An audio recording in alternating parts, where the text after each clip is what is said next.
Welcome to our weekly edition of You Are Not Alone, the only platform where we share life experiences for the purpose of inspiration, healing, and transformation of experiences. And this week, we are happy to bring to you this story, When Africa Will Rise. But before then, do make it a point of duty, please, to subscribe to our YouTube channel and click the notification button. Thank you.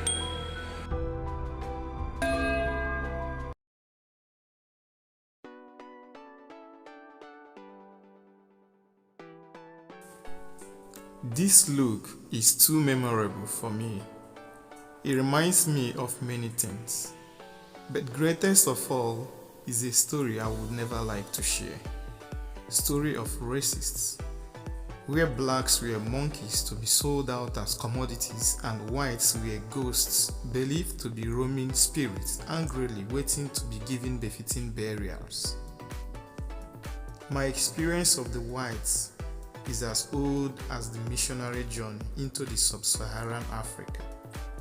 My father was among the 4 converts.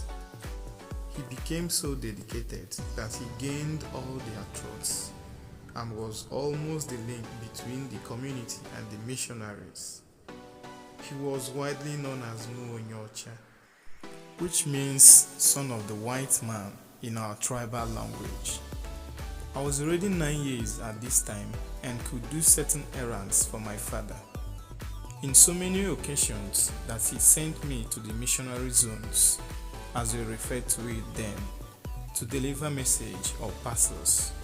I made attempts to have body contact with them to know if they would disappear. It is the myth in my community that ghosts do not have contacts with human beings. Muonyocha, as my father was widely known, was too honest to the missionaries. At times, he mandated our mother to cut all our vegetables and fruits for them. They became so fond of my father that when they were about to leave, they requested my father to make any wish from them. Being so brave, Muonyocha requested that his first son be taught how to read and write. And this was how my sojourn into the white man's land began. Life was totally different. We no longer fetched water with pots on our heads or cooked in 3 stones that stood for a symbol in my community. There was no one to sing local songs or play organ with. It was a difficult life indeed, but what made it more difficult was my color. I didn't know my color was a big problem. In fact, monkeys had better treatments because people had them as pets and played with them and loved them.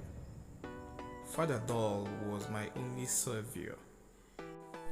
He gave me relevance and made me feel loved and have human touch once again, until I met Lucinda in my 27th year.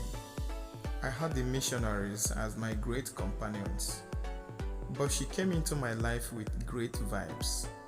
For her, color was not an issue. Race was not also an issue.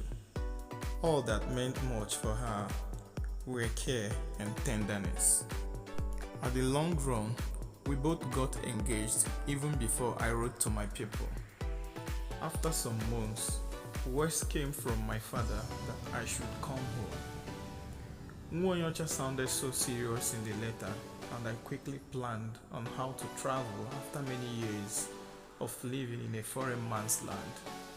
Lovely enough, Lucinda decided to color the journey with her presence. I got blessings from Father Doll and departed to see my people with lovely Lucinda. It was a few-day journey, and we were both at the river banks that housed the suburb of my native land. We were given a cheerful and warm reception saluted by almost the whole community. Chattering and laughter went on till late into the night, when my father called me to his obi to ask certain questions. I really felt it was too early, but I had to oblige him the request. It was a fruitless meeting, Though the words he left to my ears before I stepped out of his home, he kept ringing in my ears, even as Lucinda tried to know why I was summoned by my father.